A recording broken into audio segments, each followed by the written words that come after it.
Aquí estamos en la nueva era del coronavirus. Lo que nos ha tocado vivir al día de hoy es algo espeluznante, pero cada día nos vamos dando cuenta de que el gobierno nos ha mentido y de que todo lo que está pasando es una reducción de la población y lo que han utilizado es un arma biológica en contra de todos nosotros, y cada vez nos daremos cuenta de que todo lo que nos dicen es mentira. A día de hoy nos han dicho que era una simple gripa y que el coronavirus no afectaría a nadie que fuera joven, y ya para nuestra información sabemos que no importa la edad que tengamos ni las patologías, esto será algo inminente, letal en cualquier ser que esté de malas, como dice el cuento, que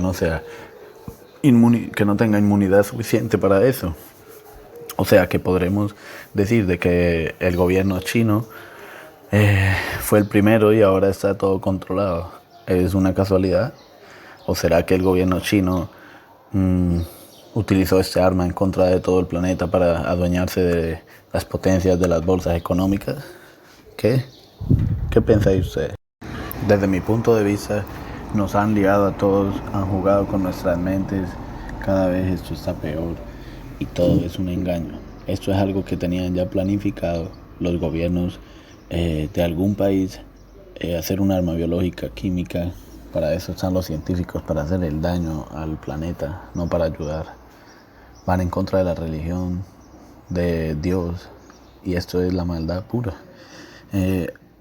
Os quiero demostrar cómo en un video que fue grabado hace 10 años, en el 2010, fue subido a YouTube por un espectador que tuvo la oportunidad de tener la entrevista de Bill Ryan hacia los soldados del ejército de las misiones anglosajonas, y nos informaremos sobre cómo es la realidad de los gobiernos hacia nosotros. Aquí a continuación os dejo el video. Verlo muy bien, es la verdad de todo. This is Bill Ryan from Project Camelot and Project Avalon, and the date is the 16th of February 2010, and this is a bit of an unusual video presentation here because I'm taking the step of making a video as an interpretation and as a commentary on an audio interview which we did with an important witness who came and reported his story to Project Camelot a little while ago, about a couple of weeks ago.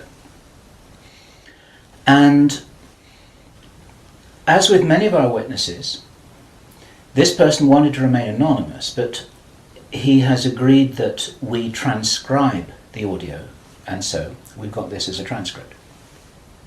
And this is going to be released at the same time as the video because it's important to be able to read the transcript at the same time as you're considering what I'm saying about it here. And as we come into this story, you're going to understand exactly why it's important to get all the information, to hold it all into a very fine balance.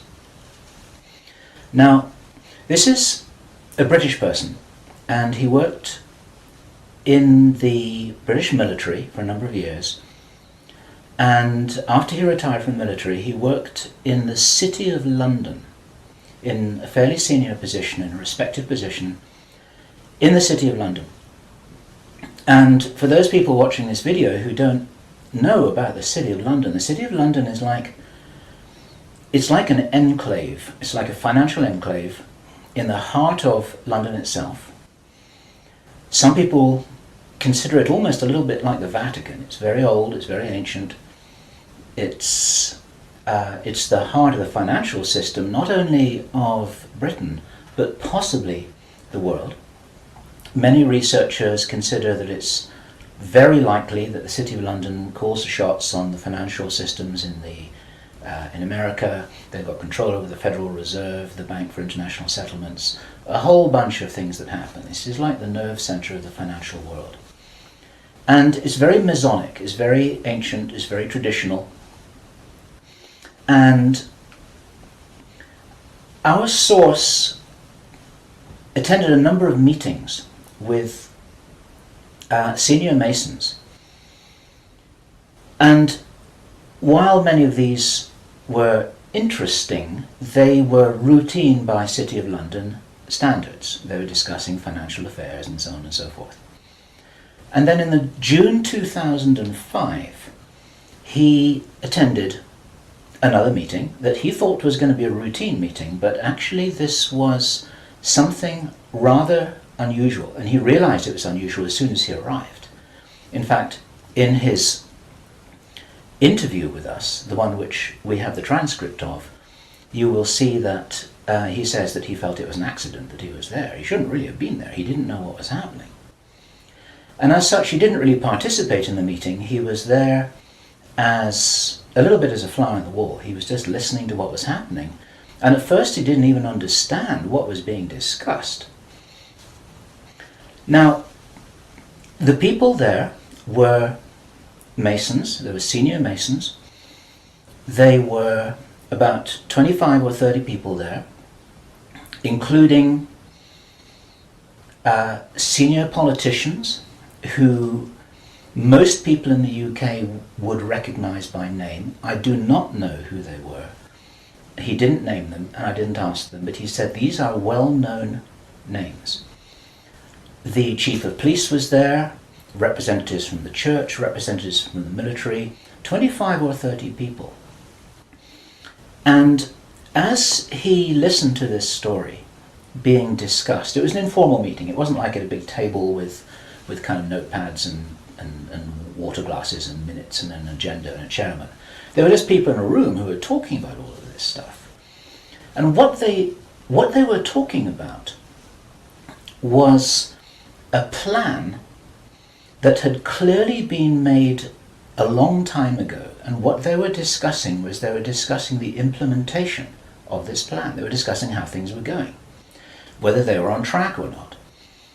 And what, for example, to give a flavour of this, they were discussing between them some of the problems that they had in the implementation of their plan. And as this little presentation continues here, you will realise what the plan was. And I'm going to be revealing this in very much the same way as it was revealed to our witness and as he revealed it to me, bit by bit, step by step.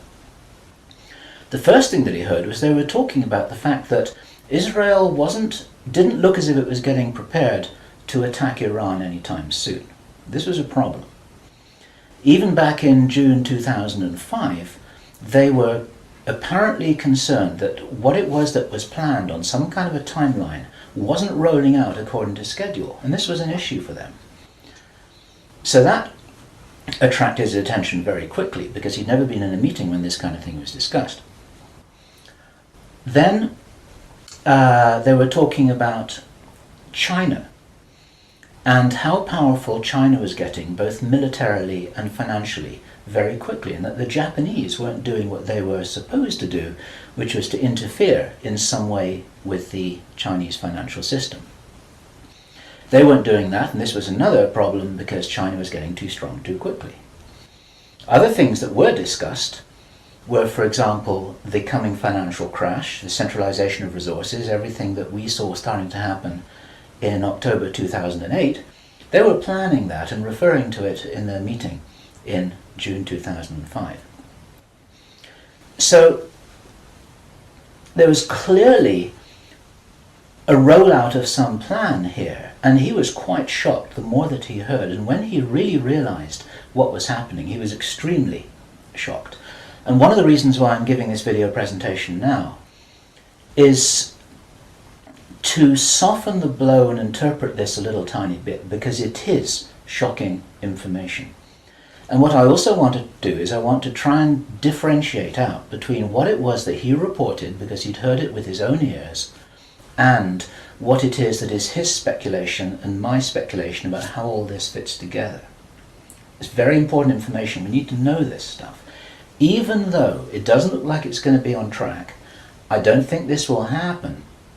I think that there are a bunch of crazy people there who are extremely determined to do something, and they were in a hurry, and this is important to understand. They were in a rush to try and roll out this sequence of events. Now, what he described is what the sequence of events was. It starts with Israel attacking Iran. Now, this hasn't happened yet. There have been a number of indications that there are forces which are trying to push this into happening. You've only got to follow the news for the last 2 years to realize that the public is being prepared for a justification for this kind of thing. Iran is being set up as being the bad guys that deserve something to happen to them, and so on and so forth. Now, that's going to be the start of what is like the opening gambit in a big chess game. And the plan is to provoke Iran or China to retaliate. And our guy, our source, who is a military man, is privately as convinced as he can be, although this has never been made public and this is not publicly known, that Iran does have nuclear weapons. He believes that they have been provided by China behind the scenes. And all of this is intended because it's all right with these controlling forces that Iran has nuclear weapons, because they want them to be used. The plan is for either Iran or for China to retaliate after Iran is struck with a nuclear weapon. At that point, there will be a limited nuclear exchange in the Middle East, followed by a ceasefire. He heard this being planned in this meeting. This is being choreographed. It's like the script for a movie. This is exactly what's intended to happen. And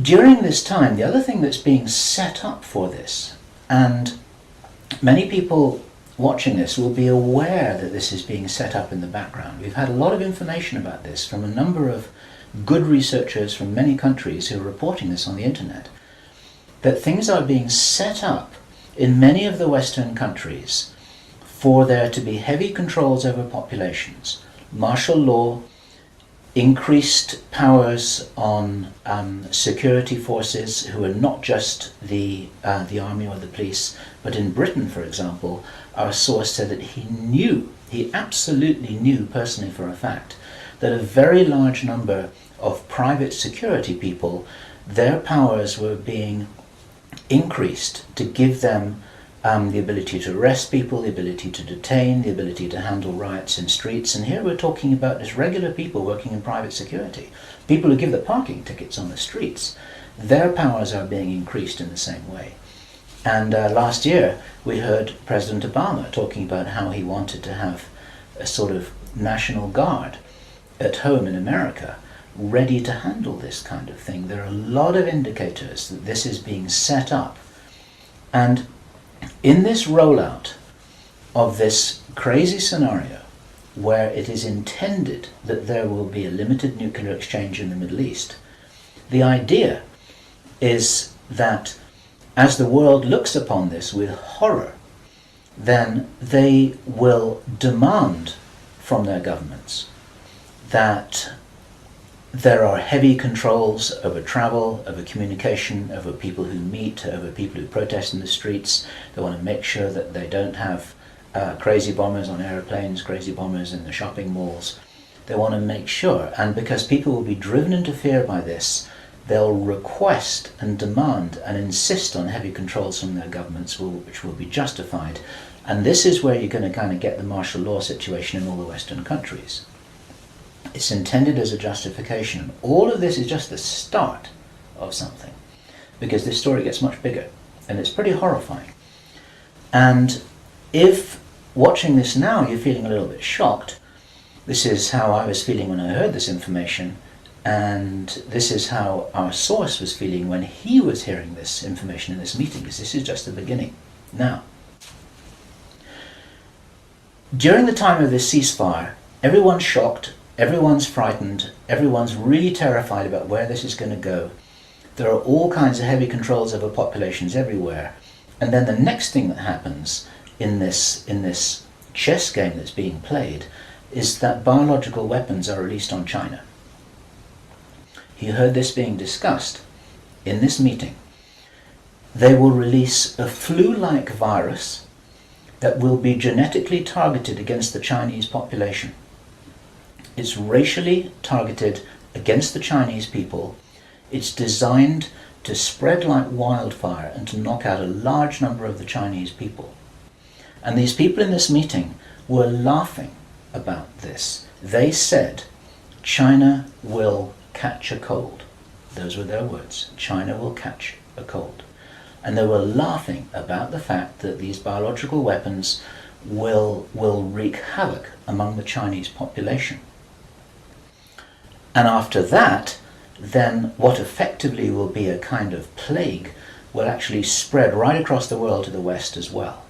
Our source was not clear whether this was a Chinese retaliation or whether the thing would just spread out of control in the way that it would be very understandable if it did, whether it's racially targeted or not. These things actually mutate. So now you've got a situation where there's been a limited nuclear war in the Middle East. There's a pandemic that really is sweeping across the world and really is killing people very visibly. And you've got this totalitarian military lockdown in all the governments in the Western worlds because everyone's going to be in panic about all of this. And then, he said, then the real war starts. Something that would be justifiably called the Third World War, with a much more major nuclear exchange. And at this point, I asked him, is this just about population reduction? What is this about? Why are they doing this? Why this insane Dr. Strangelove plan for just unleashing all of this stuff on the world? Why do it? Now, as our conversation went on, I started to find answers to those questions. Now, some of this is speculation. I want to share this speculation with you because it's important enough that we work together here to figure out what's going on. And there are some clues, there's some very important clues that I'm going to present to you here in this video. He said, absolutely, it's about population reduction. So I said, well, in this meeting, did they mention any figures? And he said, yes, they did, 50%. Half the world's population. This is planned as per the Georgia Guidestones. For those of you who don't know what the Georgia Guidestones are, it's a stone monument in Georgia in America that was erected anonymously a number of years ago. It's in 8 languages, and it's like an Illuminati manifesto for a new world, as it were. And just hold that thought about this being a manifesto for a new world. This is an important concept here in what I'm presenting. One of the key parts of this manifesto for this new world is that there should be a population of 500 million people. Now, 500 million people is an enormous reduction from the nearly 7 billion that we've got at the moment. That's pretty much 95% of people who would no longer be on this planet. And 50% is a step towards that. And there's a reason why they're doing all of this. There's a reason why they're in a hurry. There's a reason for this insanity. And when he was explaining this, then he said that they have a name for this plan. This project has got a name. And I said, well, what is this name? He said it is called the Anglo-Saxon Mission. The Anglo-Saxon Mission. Now, I'd heard that before. It was something historical, I think, to do with the Crusades quite a long time ago. But I hadn't heard it in the present day context, and neither had he. And later on, as he continued to tell his story, I began to understand what I thought this might be about. Hence the title of this video, and the reason why I want to share this information with you, because we need to work together to figure out what's going on here. It's extremely important to understand. There's a plan, I believe, that Hitler would be proud of which is so evil, it's so Machiavellian, it's so hard to face up to, it's so unbelievable, that I need to put it on the table for you so that you can consider whether or not this might be a possibility. The plans that I've been describing are definitely a possibility because he heard them with his own ears in this meeting. Everything I've described up until now, up to and including a major outbreak of hostilities after the limited war. So the sequence is as follows. The planned sequence is as follows. Israel attacks Iran, then there's a ceasefire, then during which time there is heavy governmental military controls over populations in all Western countries. Then China is attacked by a biological weapon. It's a flu-like disease that spreads like wildfire. This goes all over the world, and then they have a major Third World War. And then, by this time, 50% of the population will be destroyed. And not only because of the war or the plague, but because, as many of you watching this will understand, the infrastructure goes down in situations like this. There's no food in the supermarkets, there's no gas in the pumps, the telecommunication goes down, there may not even be water coming out of the taps. People are kind of thrown back into a Victorian era without the facilities to handle this, because most people don't have their vegetable gardens, they don't have their horse and cart, they're not able to survive in the way that we used to be able to. We're very, very vulnerable in our technological advancement. We're extremely vulnerable, and of course the controllers know this. At this stage, our source was speculating about why are they in a hurry?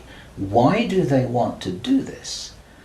And there's a sort of heavy irony here, which is like, I was saying, well, if you're going to plan the Third World War, then why not take your time over it and get it right and do a really good job? You can, this could be in 20 years' time or 30 years' time, it doesn't really matter. Why is there in such a rush? And our source said that he felt, from inside information he's continued to receive, that this is still timed for something around 18 months from now. And that puts it around about the middle of 2011. He doesn't know this for sure because these events aren't calendar driven. They're actually event sequence driven. In other words, this has got to happen before that happens, and then after that the next thing can happen, then after that the next thing can happen. So a whole lot of things have got to be in place before all the dominoes fall over, so to speak. And they seem to be behind schedule in some of this. There are some planned events that definitely haven't happened.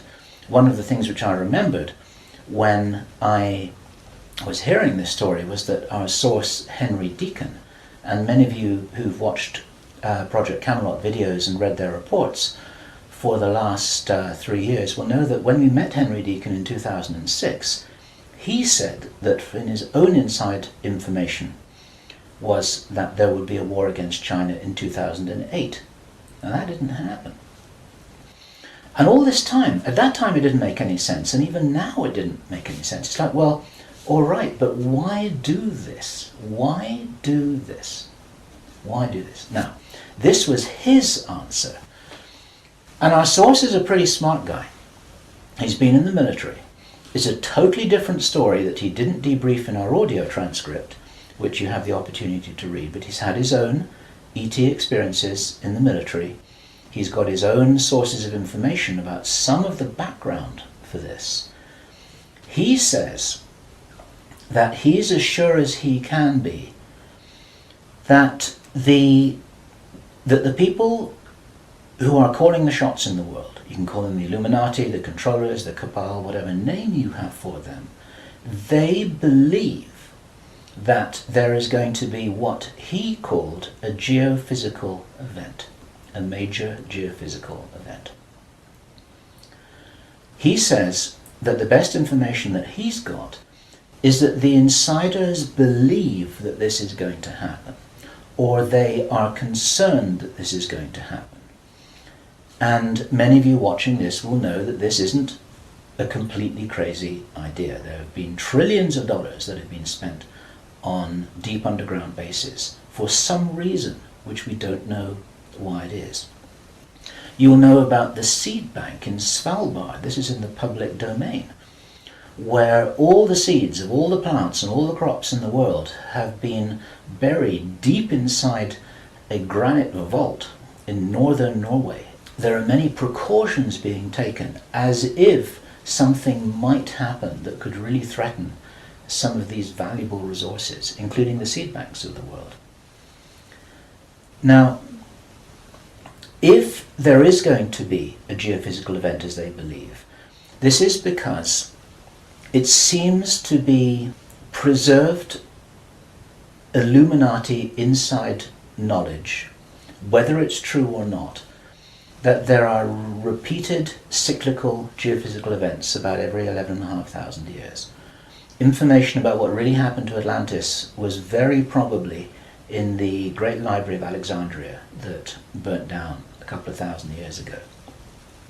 There are persistent rumours that much of that information has been retrieved and it's in the Vatican Library. This is information which is not in the public domain and which the insiders may have access to. Whether it's accurate or not, the important thing is to realise that they probably believe that this will happen and they're making their precautions. And this might be the justification for this insanity that we've just heard about in this plan. Consider this. He said, if there's going to be a major geophysical event, something like a pole shift, maybe it's Planet X, maybe it's some kind of energetic phenomenon that the solar system is going to be moving into, that's going to somehow destabilize the Earth or the Earth's crust in some way. We don't know. But if there were to be a major emergency like that, something that would actually make a war look very inconsequential, the thing that will help the human race to survive it, or will help parts of the human race to survive it, is if there is already emergency preparedness in place before it happens. In other words, if you knew that there was an emergency coming, if you knew, for instance, that there's a hurricane coming in to hit your city, then you put all the emergency preparedness in place beforehand. You have the troops ready, you have the infrastructure ready, you have the military ready, you have everything that you need ready to handle this situation so you can respond and react and recover in the best possible way.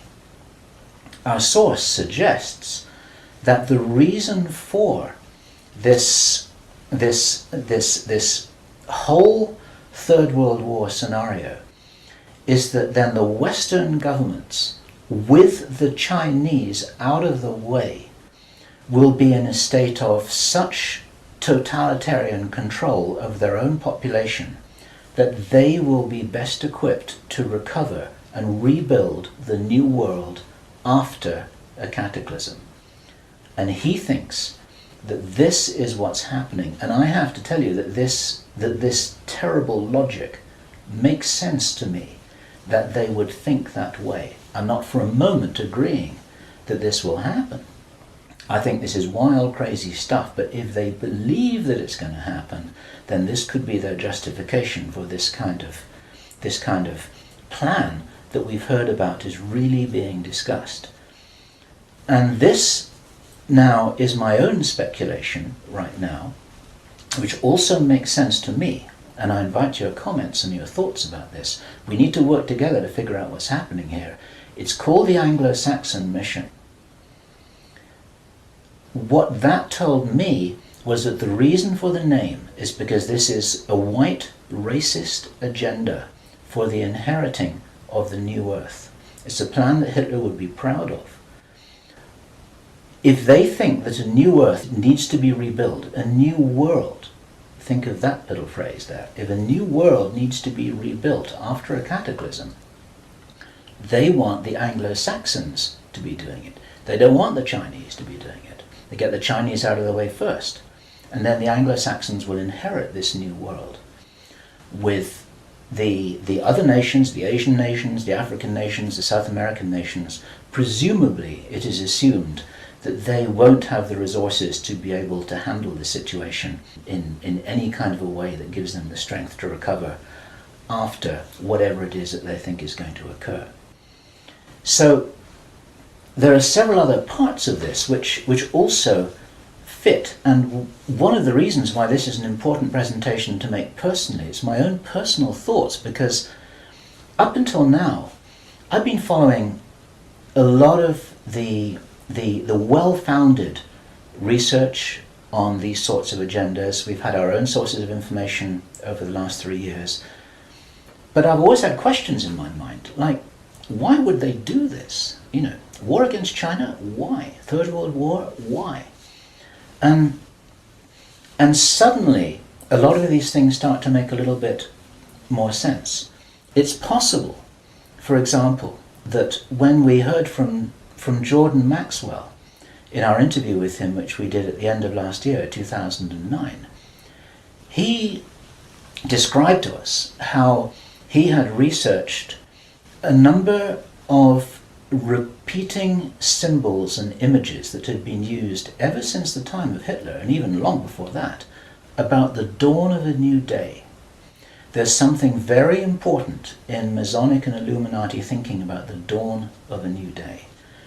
And here we have possibly the reason for their belief that if you think about the possibility of a cataclysm, if they think this is really going to happen, the 2012 movie that many of you will have seen, after all of the flood and all of the earthquakes and tsunamis, then you've got these big ships sailing across a calm sea with the sun streaming through the clouds, and you've got the dawn of a new day, and the implication in that movie is that now those people will be able to rebuild the new earth because those are the survivors. It's the modern day Noah's Ark.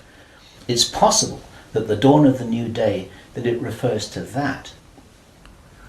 And it even occurred to me, and I'd be interested for other researchers to offer their views on this, that the very term the New World Order that we first started to hear about 20 years ago, actually longer ago than that, but the New World might be the post-cataclysmic world. The New World, it might be the order for the New World after the cataclysm. They may be planning who will inherit the New World. It may be nothing less than this. Maybe this is what the New World Order is all about. It really is the order, the plan for the new world that they think is coming. They think this is going to happen. Now, I say again, it's very, very important to differentiate out all of this information here. I don't believe this is going to happen at all, but they might be doing something crazy to try and safeguard what they believe is their own interests. This is what we need to be aware of here. And what I want to do is I want to just state really clearly why there are profound reasons for not believing that anything like this is going to happen. There are a lot of things that haven't happened which were intended to happen. Many of you will remember I think it was the 30th of August 2007, there was a B-52 bomber that flew halfway across America from Minot Air Force Base to Barksdale Air Force Base in Louisiana with 6 armed nuclear cruise missiles on its wingtips, something that could never happen by accident. It was illegal, it should never have happened. You can't even smuggle a bullet out of the weapons storage area in an Air Force Base without there being a whole bunch of signatures and everybody knowing about it, let alone making the mistake of loading armed cruise missiles onto a B-52 bomber with nobody noticing it. There was a reason why that happened, and that was actually prevented from going any further. It stopped at Barksdale in Louisiana. Some very brave airmen blew the whistle on that, and they did their job, and they reported it up the line. It appeared very, very briefly in the mainstream media, and after that it was completely covered over, and everyone said it was a mistake. That was no mistake. There was a reason why they did that.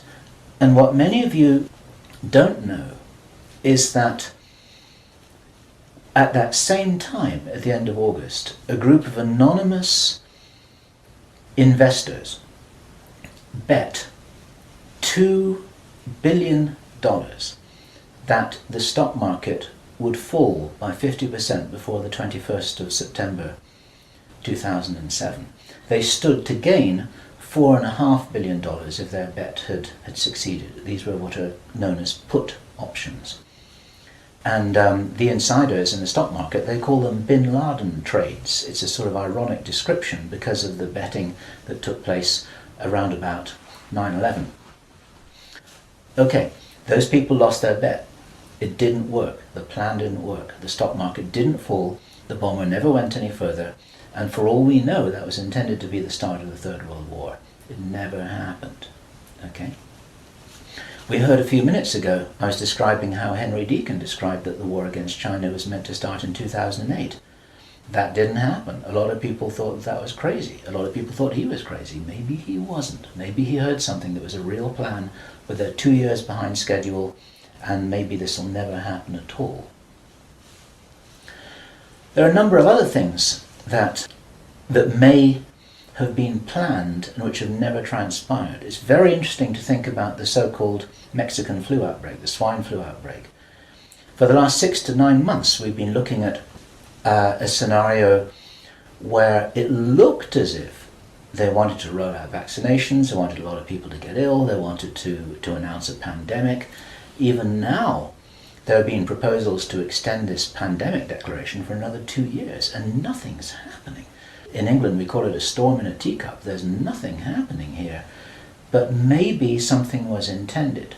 Now, if it wasn't intended, it's possible that all of that could have been some kind of a test, just to see how people respond, to see how people react, to see how quickly it spreads, to see what the take-up of the vaccinations will be. And then, of course, us at Project Camelot and a number of other people who've been activists in this whole area trying to draw attention to all of this, now we're all on a database. They know who's going to stand up and start talking about all of this stuff.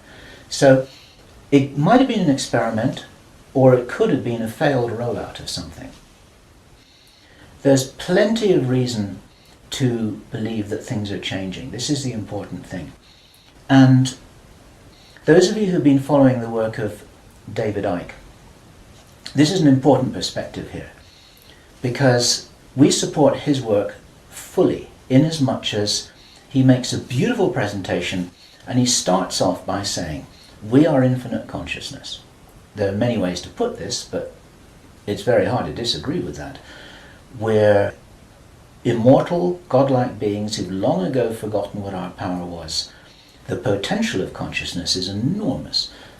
It's very important to realize that how powerful we are may be the single most important component in this whole picture that enables us to save the day. This may be what it's really all about. Admiral George Hoover, who died in 1998, he was in the Office of Naval Intelligence in the US Navy. He talked to researcher Bill Burns, the editor of UFO magazine, and Bill Burns described this conversation with George Hoover to George Norrie from Coast to Coast AM.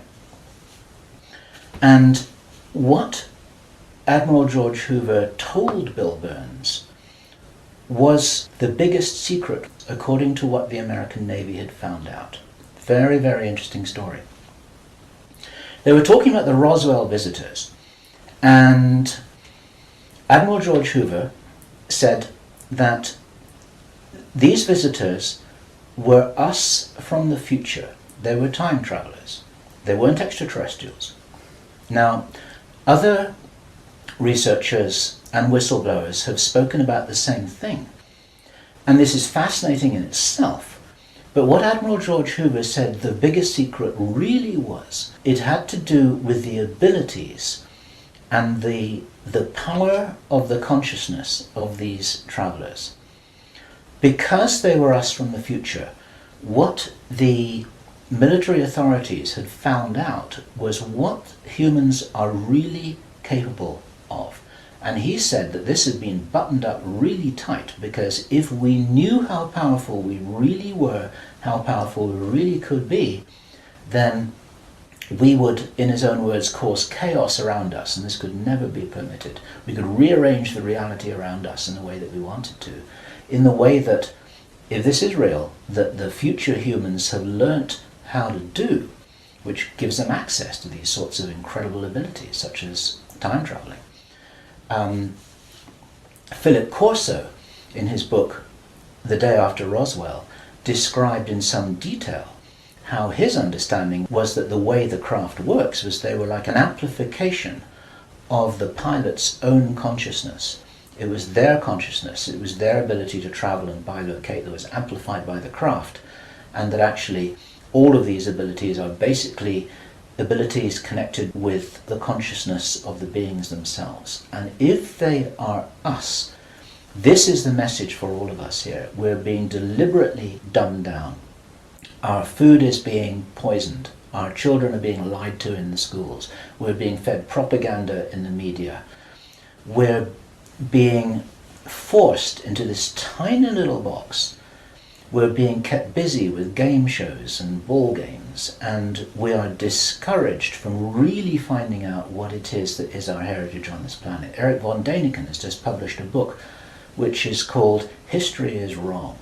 There's so much which we are denied. George Green describes that we are known as the useless eaters, this surplus population of billions of people, with a tiny number of people at the top of the heap who are dependent upon us to police each other and to laugh at each other and to stop each other from getting out of line, because we're encouraged to conform to how we're meant to be. And so there's this straitjacket that there is the opportunity for us to break out of, and it's this straitjacket which has been deliberately put in place by these very people who've been creating this plan. Where this plan originates from, it's very interesting to speculate. Our source told us that this has been in place for a long time. He first heard about the Anglo-Saxon mission as long ago as 1976. The Illuminati symbolism about the dawn of a new day has been going on for a long time. Many people think that this plan requires such a superhuman level of intelligence and strategic understanding, and is so ruthless and so cold that the logic suggests, and David Icke says this, Jordan Maxwell says this, we say this ourselves with full agreement, that this didn't come from a human source. People aren't capable of doing this against other people. There's something else behind this. We have to think big. We have to think from the highest spiritual viewpoint that we possibly can do. That these people shouldn't be fought. What must happen is we just withdraw our consent from these things that are being done to us, from this plan that we're part of, and as I was saying just before, if you're in the military or if you're in intelligence services, withdraw your consent from this, because these plans can't happen without it. There's something about the Illuminati and the way that they're operating that is very limited. They're using force, they're in a box, they're trying to counter what everybody I know is recognizing and referring to as a huge expansion of consciousness all over the world, an expansion of awareness. We get emails every day from people, often very young people, who are saying, I can really see what's happening in the world. Tell me what to do about this, but I'm ready. I'm ready to do something. I'm ready to do whatever it was that I came here for. I don't know what that is yet, but I know that we've got big problems. 20 years ago, people weren't saying that kind of thing. There's a huge rollout of some kind of an expansion of consciousness. It's a morphic field that's growing enormously. And there's something that's changing. And my personal belief is that this is certainly being supported by benevolent non-human agencies, let me put it this way, who know about this kind of plan. They don't know whether it's going to happen or not, but they know that it's being planned. A lot of contactees, there's some channel information, need to consider channel information extremely carefully. But there is channel information and there are contactee reports that all talk about scenarios like this and how we must be wary, how we must be careful, how we've got to guard against it, how we've got to insure against it, how we've got to be prepared for something like this. And it's entirely possible that this increase in consciousness is happening in direct response with this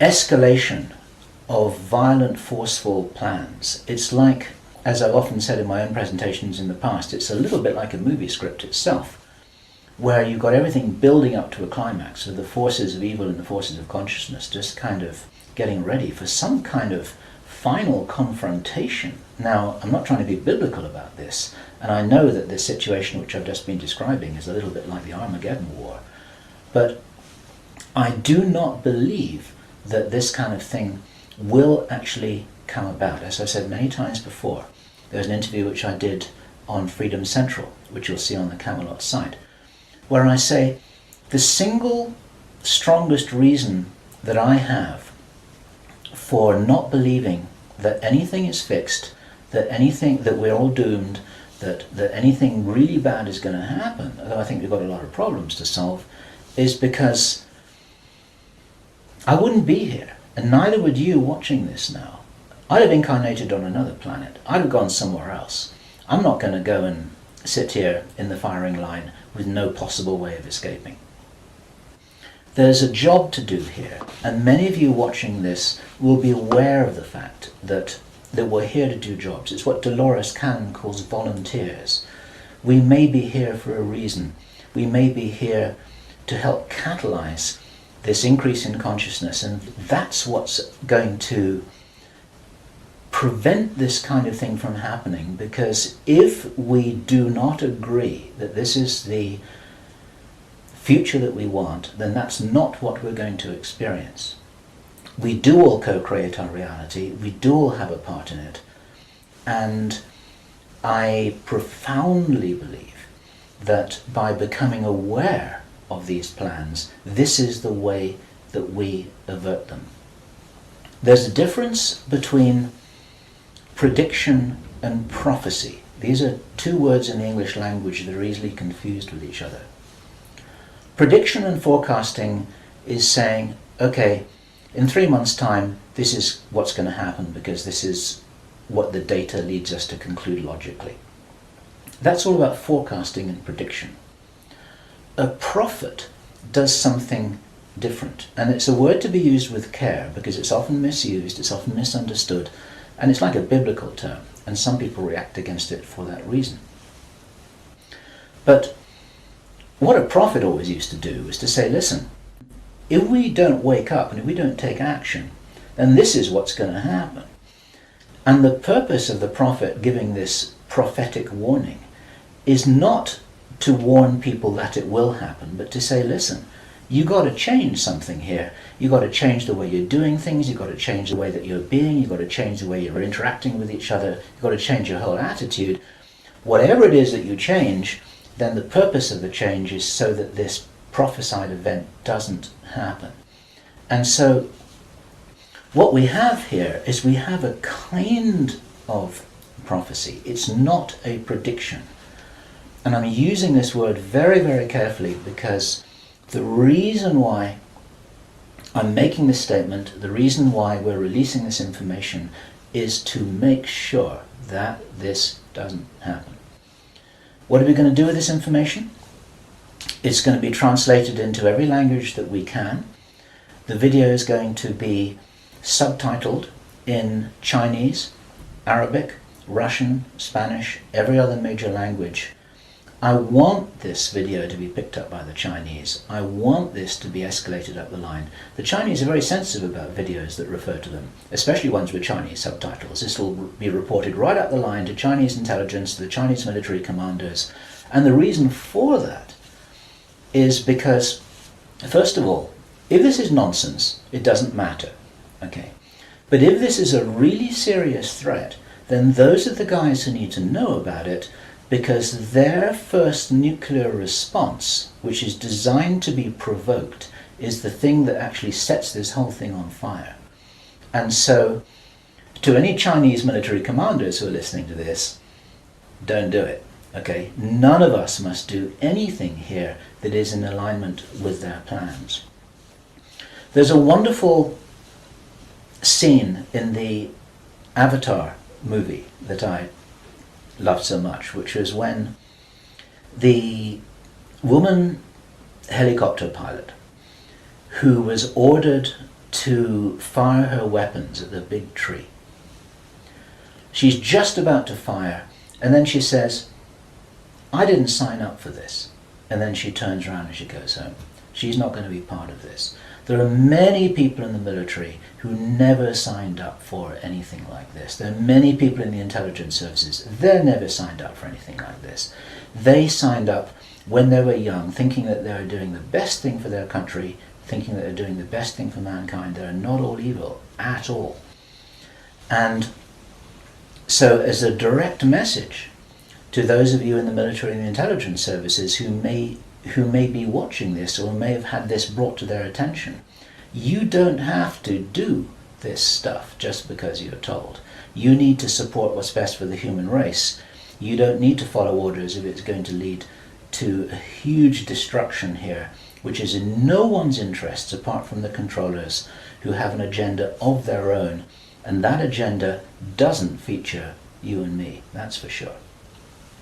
Okay, so that's the end of my presentation. I want you to consider this information. I'm not urging you to believe it. I want you to research it. I want you to check it out. I want you to read the transcript carefully, and I want you to see whether this correlates with anything else that you know and understand that's come to your attention. We're all working together here. We're not trying to force you to believe anything at all. We need to be careful about this information, but at the same time, if there's any chance that this is true, if there's any chance that this is for real, then we have to know about it, okay? And if you are not sure what it is that you should be doing, then I say the same thing that I always say, which is do whatever it is that you came here to do, because most of you watching this video are here for a reason. I do understand that you may not know what the reason is yet, but you're probably here for a reason. You're probably watching this video for a reason. Do whatever it is that you came here to do. This is Bill Ryan, Project Avalon, Project Camelot. It's the 16th of February 2010. Thank you.